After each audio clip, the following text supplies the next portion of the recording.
مساء الخير طلاب. اليوم عندنا المختبر الثاني للصيدلة السريرية اللي هو الكف.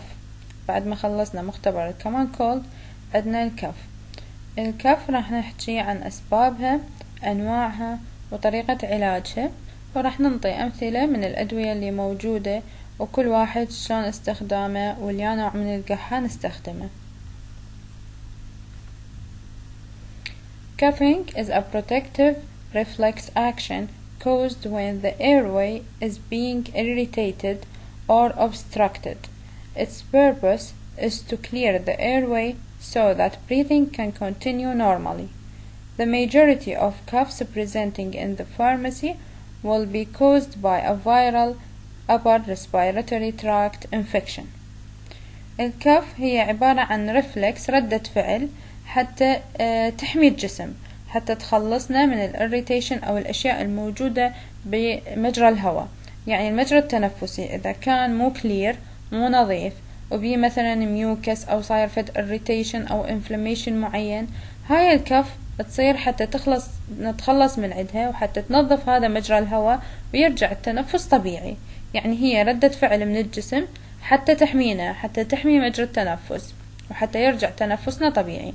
أسباب الكف أكثرها بسبب viral infection يصير بالupper respiratory tract، يعني بالجزء العلوي من respiratory system من جهاز التنفس يصير فد viral infection.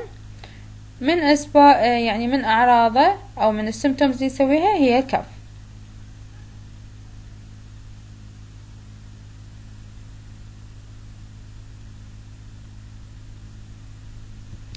هاي الصورة تقول لكم انه اكو تريجرز معينة، اكو تريجرز معينين مثل السموكينج، بعض الروائح، ثروت اريتيشن، اكو اريتيشن بالثروت بالحنجرة، اكو اسباب معينة يعني هيوميديتي، ايتينج، كولد، هواية اسباب ممكن تسوي من تصير هاي الاسباب او توصل هذول التريجرز للريسبتورز. هاي الريسبتورز راح تنقل هذا الشيء إلى الكورتيكال input اللي هي بالدماغ، فراح تسوي ريفلكس بروتكشن ريفلكس مثل ما قلنا اللي هو الكف، حتى ينظف لنا هاي الايرويز من الأشياء اللي صارت بيها.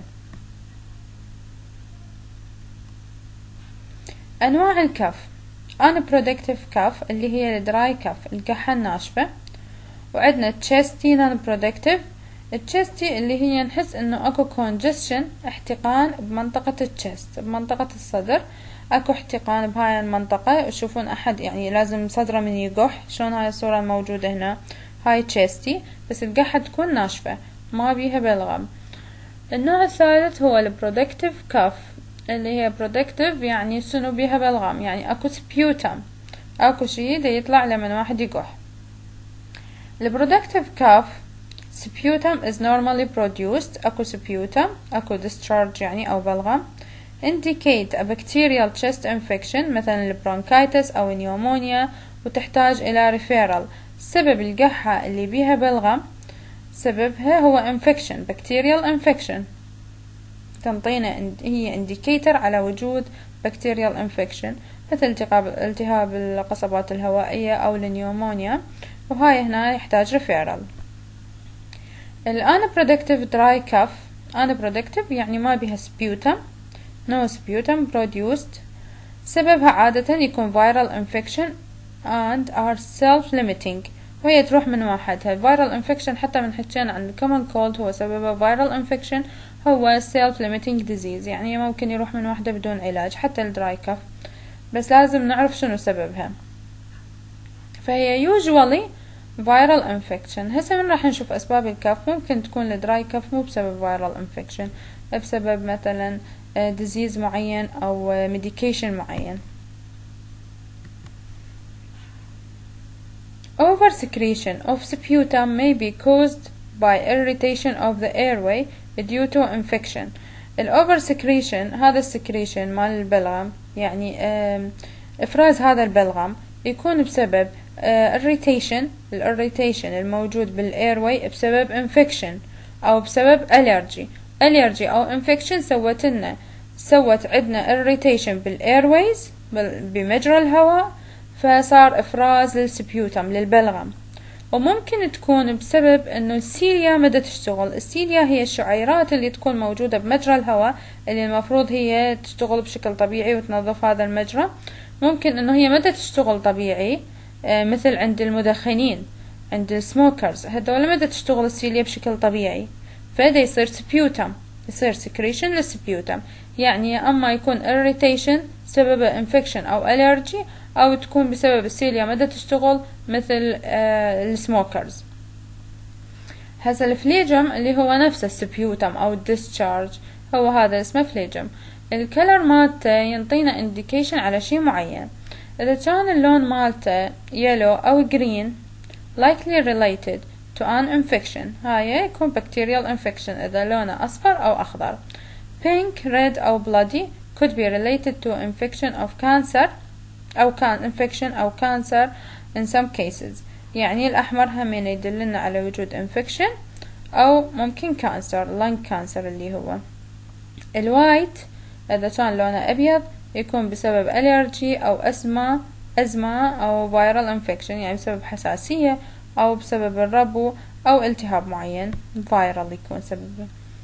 الشاركول أو الجراي اللي يكون لونه رصاصي أو شوية على سواد، يعني هذا يكون بسبب مثلا يعني استنشاق هواء يكون وسخ أو بدخان أو يعني خاصة الناس اللي يشتغلون بمكانات بها مصانع وهيجي، هذول يصير عندهم. كمان in people who work in qualmins اللي هي المكانات اللي تكون بها دخان وأتربة هواية.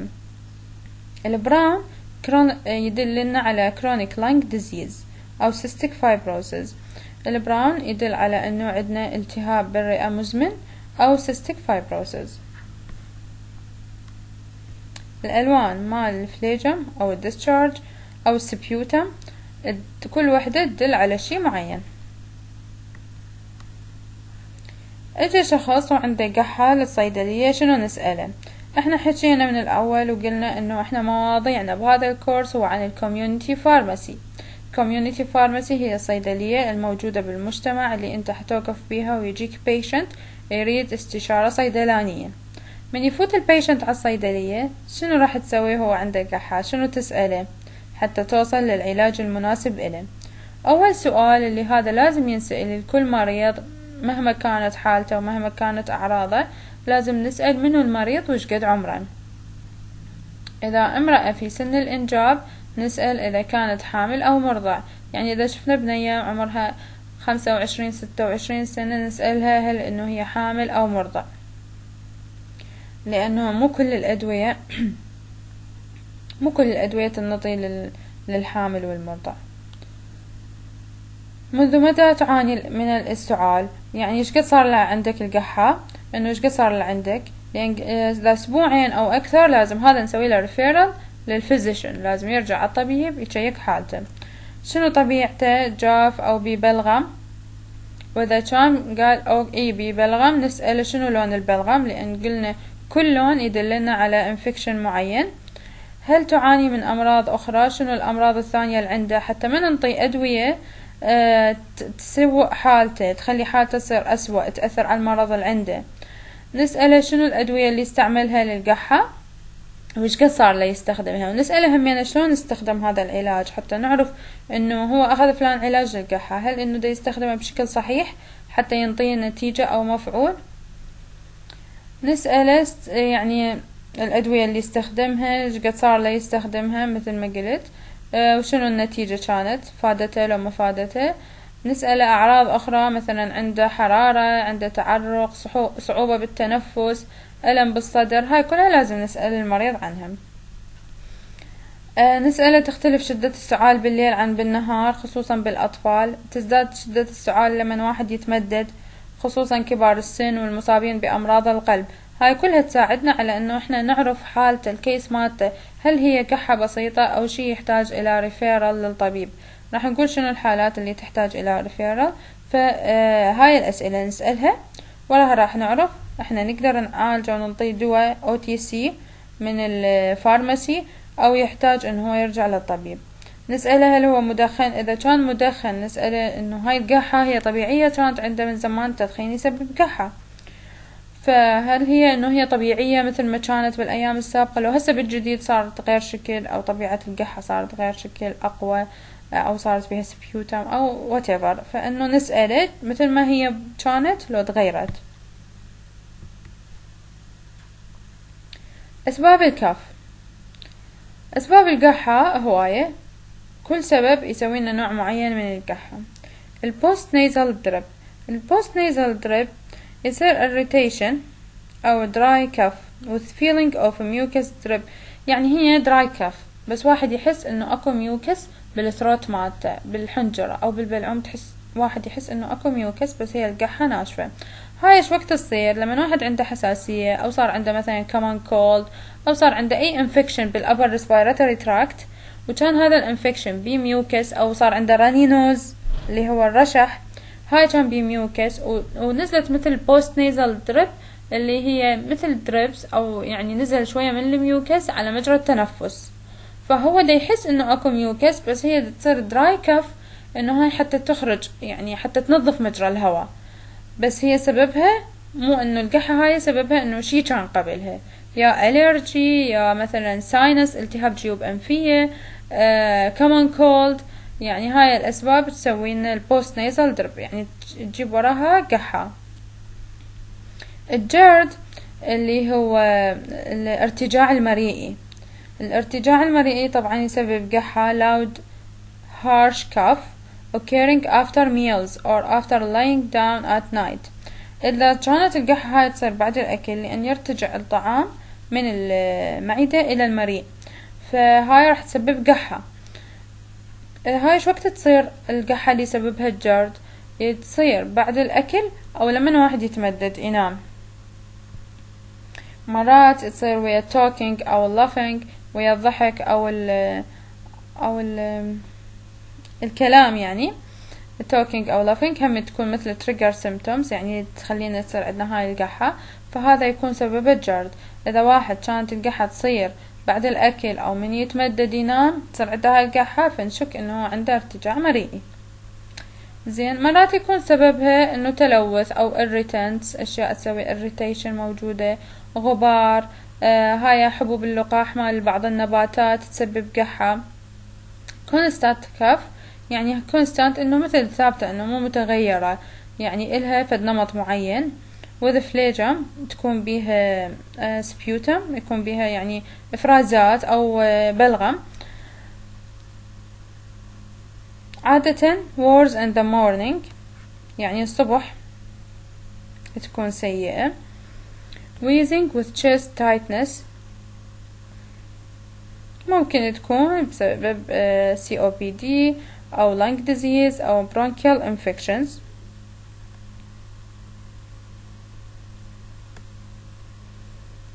medication induced يعني بعض الأدوية هي سبب لنا قحة. usually range from a tickle in the throat to coughing spasm leading to a vomiting، يعني ممكن تكون كلش خفيفة مثل التكل، شي بسيط بالثروت، ممكن تكون قحة قوية تسبب تشنجات وتسبب حتى vomiting تقيؤ. زين، فد شوية هسه بعد السلايد راح نشوف شنو الميديكيشن اللي تسبب لنا القحة. احنا عندنا اكيد اكو مثال كلكم تعرفون اللي هو الايس انهبيترز، ادوية الضغط الايس، هاي السبب دراي كف. زين، هسه عرفنا شنو بوست نيزل دريب، عرفنا القحة اللي تصير بسبب الارتجاع المريئي، عرفنا القحة اللي تصير بسبب pollution او irritants، عرفنا الميديكيشن انديوست. هسه نجي اكو قحة تصير بسبب الازمة، اذا واحد عنده ربو فهاي تكون ويزي كاف، ويزي يعني مثل صوت تصفير كأنه، وياها صعوبة بالتنفس، وتزيد بالليل wars at night، هاي حتى تميزوها، لذلك نسأله انه هي تصير بالليل، وياها صعوبة بالتنفس، فإذا وياها صعوبة بالتنفس وتزيد بالليل هاي معناها أزمة، معناها عنده ربو، وهاي القحة صايرة بسبب الربو. ما يقدر ياخذ نفس عميق بدون ما يكح، cannot take a deep breath without coughing، يعني ما يقدر ياخذ نفس طويل، تلقوه يقح بنص النفس. يعني هسه انتو الانسان الطبيعي الرئتين مالته طبيعية ما عنده ربو، يقدر ياخذ نفس طويل بدون ما يقح، بس إذا هو بنص النفس قام يقحقح هاي معناه إنه هو عنده أزمة. اللنج كانسر اللي هو سرطان الرئة. سرطان الرئة هذا يسبب لنا قحة، ممكن تكون blood stained يعني يكون وياها blood وياها صعوبة بالتنفس، هذا شيء أكيد. aspiration اللي هو aspiration مثل اختناق أو شلون واحد يغوص هيجي، زين هاي يصير بعد الشرب أو الأكل وتكون wet sounding cough. الهارت فيلير يسبب أحد أسباب الكف، هي تكون dry non productive cough ما بيها بلغم. early a sign of left side heart failure هي علامة مبكرة يعني من وقت نحس بيها تدلنا على left sided heart failure، على يعني heart failure بالجهة اليسرى من القلب. وهاي أيضا همينة تزيد بالليل يعني worse at night. الكرونيك برونكايتس التهاب القصوات المزمن، هذا يسبب لنا productive cough. red or swollen nasal mucus، النيزل ميوكس الميوكس اللي يكون بالأنف يكون على حمار لونه. نيومونيا، النيومونيا همينة productive cough accompanied by fever dyspnea صعوبة بالتنفس ألم بمنطقة الصدر chest pain. اللي هو النيومونيا شلون نميز القحة مالتها productive وياها حرارة، ارتفاع حرارة، لذلك قبل شوية قلنا نسأل المريض عنده حرارة عنده صعوبة بالتنفس حتى نميز شنو سبب القحة مالته. إذا كانت وياها صعوبة بالتنفس وتزيد بالليل وما يقدر ياخذ نفس طويل، إذا ما يقح بالنص هاي سببها أزمة. إذا كانت وياها حرارة أو صعوبة بالتنفس وياها ألم بمنطقة الصدر pleuritic chest pain هاي سببها نيومونيا. إذا ما عنده كل هاي الأشياء واكتشفنا أنه ياخذ الأيس inhibitor هاي بسبب ميديكيشن معين، طبعا هذا هم نسوي له ريفيرال، لازم الطبيب يغير له الدواء مال الضغط. إذا كانت تصير بعد الأكل هاي سببها الجرد اللي هو الارتجاع المريئي. لازم هاي كلش مهم تعرفون شنو سبب القحة صارت عنده، يعني كلش مهم بالحياة العملية انه نعرف شنو سبب هاي القحة حتى نعطيه دواء مناسب او نقول له ارجع على الطبيب. يعني لازم واحد يعرف شنو سبب هاي القحة، مو بس انطيه دواء مال القحة.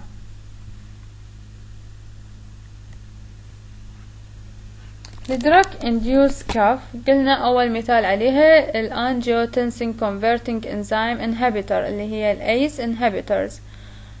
تسبب لنا chronic coughing may occur in patient taking ACE inhibitors مثل الإنالبريل الكتابريل الزينوبريل اللي هم البريلات، هذول كلهم الACE inhibitors، هذول كلهم يسببون dry cough.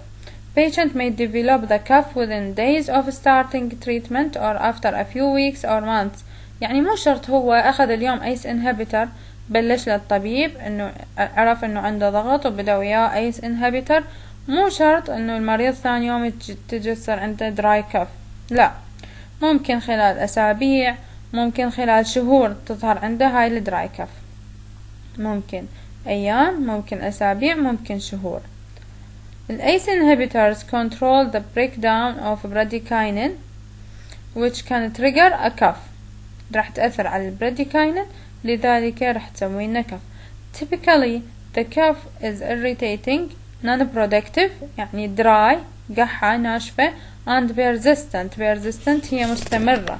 القحة اللي تصير بسبب الأيس inhibitor هي قحة يعني تظل مستمرة وياهم يقحون دائما طول ما هم ياخذون هذا العلاج مع الضغط. Any ACE inhibitor may induce coughing and there is no advantage in changing from one to another. يعني كل الأيس inhibitor هم يسوون dry cough، ماكو فائدة إذا أني هو كان ياخذ مثلا رامي بريل حولته على الريزينوبريل، وهو نفس الشيء، هي كلهم نفس الكلاس وهذا الكلاس كله يسبب لنا قحة، فما راح يختلف الموضوع. فأني بهاي الحالة should be referred البيشنت، أسوي له referral، أرجعه على الطبيب. طبعا أقرب شيء العلاج الأيس inhibitor ونفس المفعول وكل شيء، بس ما بي side effect القحة اللي هو الأربس. الانجيوتنسين 2 ريسبتور انتاغونست اللي هي الاربس، ما تسبب قحة وتقريبا نفس مفعول الايس انهبيتر. الدواء الثاني غير الايس انهبيترز هو الاميودارون اللي هو الدواء مال اريثميا، انتي اريثمتيك دراج. فمن تشوفون المريض تسألوه احنا ليش قلنا من نسأله شنو الادوية اللي ياخذها، شنو عنده امراض، شنو الادوية اللي ياخذها، حتى نعرف اذا هو كان ياخذ ايس انهبيتر اكتشفنا انه هاي الدراي كف سببها الايس، ياخذ اميودارون فالدراي كف سببها الاميودارون. هسه عندنا وين تو ريفير، شو وقت هذا البيشنت لازم احنا نقول له روح راجع الطبيب. اذا الكف صار لها اسبوعين او اكثر ومدى تتحسن لازم هو يروح على الطبيب. لذلك سألنا البيشنت من اجى للصيدلية قلنا له انت شنو ايش قد صار لها عندك هاي القحة، حتى اذا قلنا اسبوعين او اكثر وما تحسنت لازم نسوي له ريفيرال. السبيوتم اذا كان وياها القحة بلغم وكان لونه يلو او جرين او بلادي هذا يكون سبب انفكشن ولازم يرجع على الطبيب. chest pain اللي هو ألم بمنطقة الصدر، ليش ممكن يكون انه سببه يعني heart failure، هاي القحة سببها ممكن نيومونيا لان همينه وياها pleurotic chest pain فلازم نسوي له ريفير. shortness of breath اللي هي تصير ويا الناس صعوبة بالتنفس، يعني بحالة نيومونيا بحالة الأزمة عندهم صعوبة بالتنفس ويا هاي القحة، فإذا كان عنده صعوبة بالتنفس نسوي له ريفيرال. wheezing صوت مثل صفير اللي قلنا أيضا يصير بالناس اللي عندهم أزمة. whooping cough or crop، الووبينج كف اللي هي سعال الديكي اللي هو أكثر شيء الناس يعني هسه من الأطفال ينطوهم اللقاح مال هذا السعال. The whoop is the sound produced when breathing in after a paroxysm of coughing، يعني يصير مثل صوت يعني هي الووب، يعني أتمنى أنه أنتم تطالعوه تسمعون شلون هذا الصوت، أو يمكن أني هسه أدور لكم فيديو شلون صوت الووبينج حتى تعرفون شلون هذا الصوت، يعني ما أدري شلون أشرح لكم إياه لأن هو ما ينشرح الصوت لازم ينسمع حتى تعرفون شنو يعني ووبينج. فراح أحط لكم الووبينج الصوت مالته بفيديو حتى تعرفون شنو معنى الووبينج كف أو شلون صوتها يكون. فإذا كان صوتها ووبينج هذا نسوي له ريفيرال. الثانية الكروب تصير عند الانفانت، تصير عندهم مثل قحة خشن صوتها harsh breaking quality، زين قحة مثل صوتها خشن وتكون وياها صعوبة بالتنفس، تصير بالأطفال الصغار كلش. عند الأطفال الرضع اللي هم صغار فهاي يصير القحة نسميها كروب أو مرات يقولون مكرب، يعني عنده قحة يصير لونها شنو يصير صوتها خشن هاي القحة وياها صعوبة بالتنفس. هاي أيضا ريفيرال، الووبينج والكروب اثنيناتهم ريفيرال. ريكرنت نوكتورنال كف، نوكتورنال القحة اللي تصير بالليل اللي واحد ما يقدر ينام، فهاي ممكن هم يكون سببها أزمة.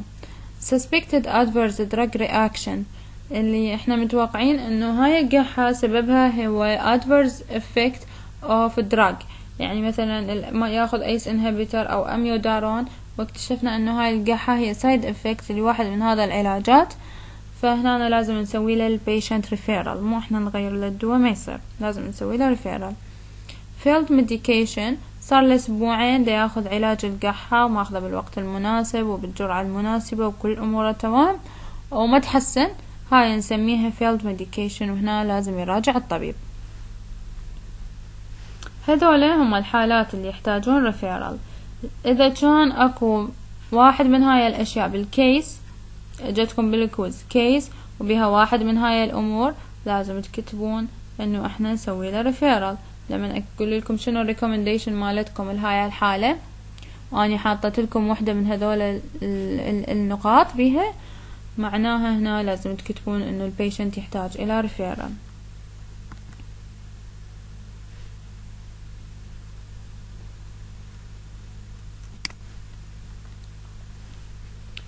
مانجمنت اول شيء عندنا النون فارماكولوجيكال. النون فارماكولوجيكال ننصح المريض انه هو يشرب ماء، يتغذى زين، ما يدخن، أيضا هاي المشروبات الساخنة الورم الدافئة تفيده، مثلا السوب، الشاي، أي شي دافي هو يفيده. همين استنشاق الهواء الرطب أو البخار الهواء همين يفيد للقحة. هاي النصائح النون فارماكولوجيكال. نجي على الفارماكولوجيكال هذول عندنا أنواع الأدوية: كف سبريزنت، اكسبكتورانت اللي هو المقشع. الكف سبريزنت يعني نستخدمه للدراي كف، اكسبكتورانت مقشع نستخدمه للبرودكتيف كف. الديكونجستنت سمباثوميميتيك هذا للبوست نيزل دريب. الانتي هيستامين للدراي كف. والديميلوسنت اي نوع من الكف نقدر نستخدمه للديميلوسنت اللي هي مثل مرطب منطقة الحنجرة. نجي على اول نوع الكف سبريزنت للدراي كف. عندنا 2 ادوية: الكودايين والديكستروميثورفان. الكودايين يستخدم بس اكثر من 12 سنة، وهاي الجرعات الموجودة. عندنا should be avoided in patient with impaired respiratory function. الناس اللي عندهم أزمة أو COPD ما نستخدم لهم كودايين. والكودايين هم يعني يسبب شوية abuse يعني.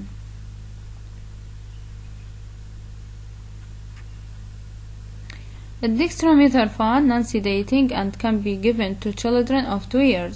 الديكستروميثورفان نقدر ننطيه من عمر 2 سنين وأكثر. الكودايين من عمر 12 سنة. الديكستروميثورفان من 2 سنين وأكثر للدراي كف. اوكي. consider safe for pregnant. البريجننت تقدر تاخذ ديكستروميثورفان. هاي الملاحظات اللي بالجدول على الأدوية كلش مهمة. يعني الدواء هذا مثلا نقدر نستخدمه من عمر 2 سنين ونقدر نستخدمه للحامل، لازم أعرف أنه هو الديكستروميثورفان. هنا السايد افكت مالتهم. الاكسبكتورانت يستخدم، هو دواء مقشع يستخدم للبرودكتيف كاف. الوحيد ال FDA approved ك OTC expectorant هو الجوايفينيسين. الجوايفينيسين يستخدم من عمر يعني للأدلت ومن 6 إلى 12 غير جرعة، وأقل جرعة اللي هي من 1 إلى 6 سنين، يعني من عمر سنة نقدر نستخدم الجوايفينيسين. نجي على الديكونجستنت سمباثوميميتيك اللي أخذناهم هم دول اثنيناتهم أخذناهم بالكومن كولد. الديكونجستنت والانتي هيستامين. ديكونجستنت أكثر شيء نستخدمه بوست نيزل دريب. السودو افيدرين. useful in patient has a blocked nose as well as a cough. يعني يفيد للناس لأن هو ديكونجستنت، يفيد للناس اللي blocked nose اللي خشمهم مسدود أو عندهم احتقان congestion بمنطقة الأنف، هذول يفيدهم الديكستروم السودو افيدرين، ويفيد للقحة. فهنا شو يقولنا as well as cough and an expectorant decongestant combination can be useful in a productive cough. يعني expectorant مقشع ويا decongestant ممكن احنا نستخدمه للبرودكتيف كاف، لأنه هو decongestant يعالج الاحتقان والاكسبكتورانت يعالج القحة اللي بيها بلغم، فهذا الكومبينيشن حيكون مفيد. should be used يعني خاصة الناس اللي عندهم common cold وهاي الأمور، اللي يستخدم شراب decongestant يفيد للقحة ويفيد للcongestion مال blocked nose انسداد الأنف والاحتقان. should be used with caution in patient with diabetes والcardiovascular disease. أمراض القلب والديابيتس لازم with caution. الانتي هيستامين يستخدم للدراي كف. الناس اللي يصير عندهم قحة مرات اكو يصير عندهم تحسس فتصير عندهم قحة. عندنا نوعين: الدايفينهيدرامين والبروميثازين. a combination of an antihistamine and a cough suppressant. الانتي هيستامين هو الدراي كف، الكف سبريزنت ايضا للدراي كف. اوكي. تقول الكومبينيشن، هاي الملاحظة تقول الكومبينيشن مال هذول الاثنين انتي هيستامين ويا الكف سبريزنت ينضي بالليل. هذا الكومبينيشن night time dose if the cough is distribute sleep. a good night sleep will invariably follow.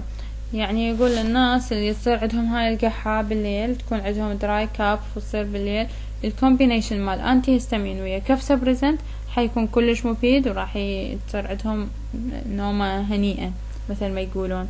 ليش؟ لأن الانتي هيستامين قلنا عنده سيديشن افكت، وبالإضافة انه هو يفيد للدراي كف. بنفس الوقت كومبينيشن ويا الكف سبريزنت اللي هو نستخدمه للدراي كف، مثلا ديكستروميثورفان.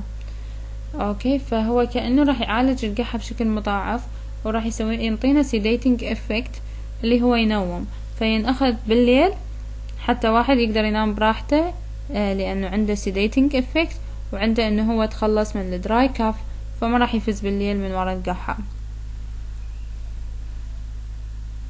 هاي فائدة الانتي هيستامين ويا كف سبريزنت. الديميلوسنت ممكن ننطيها لأي نوع من القحة، يعني سواء دراي أو برودكتيف كف. أمثال عليهم الجليسرين، الليمون، العسل، السيمبل لينكتاس اللي هو الشراب هذا اللي بس يلين هاي المنطقة، يكون بيه جليسرول هيك يلين منطقة البلعوم أو الثروت. useful for their soothing effect. soothing مثل ترطيب. They don't contain any active ingredient and are considered to be safe in children and pregnant women. لأنه هذا البرنامج يصور بس ما يصور تاسك بار الجوة، فهي مكتوب and pregnant women. حتشوفوه عندكم بالPDF انه احنا نقدر نستخدم الديميلوسنت. هاي صار عندنا شغلتين نقدر نستخدمهم بالبريجننت. اذا اجتي كيس وبيها كف والامرأة كانت بريجننت، نقدر نستخدمها واحد من الديميلوسنت، ونستخدم لها الديكستروميثورفان اللي هو سيف للبريجننت. الملاحظات اللي بالجدول كلش مهمة، الكيسات تجي من عندها.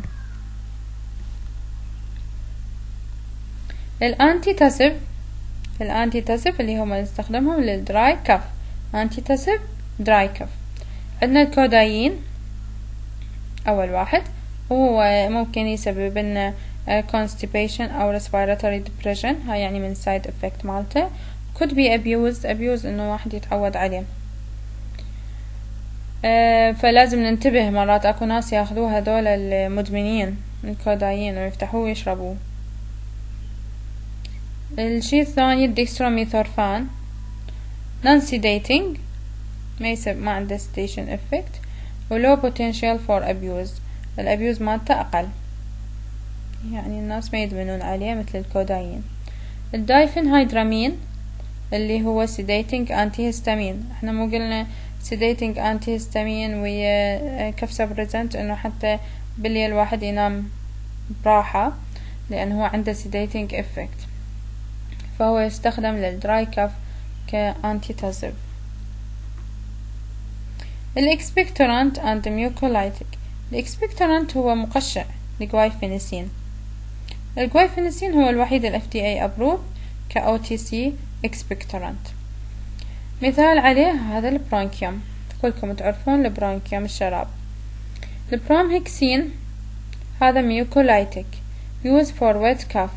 يعني ميوكولايتك شي يسوي تكسير للميوكس، يحتاج 3 أيام لازم يشتغل. يلا يعني ينطينا مفعول 3 أيام، يلا ينطينا مفعول. فلازم نقول للبيشنت مو هو أخذه يتوقع اليوم حتروح القحة مالته، 3 أيام يلا ينطي مفعول. البروموهكسين. الاديشنال constituent مثلا عندنا السيمباثوميمتيك مثل السودو افيدرين، بالماكودين، والفينيلفرين useful for cough with cold or chesty cough. ما هو قلنا sympathomimetic decongestant، فيفيد للناس اللي عندهم cold common cold مثلا. هذول يكون عندهم همينة congestion بالنوز، احتقان بالأنف، فيفيدهم هذا الشراب للقحة وللاحتقان.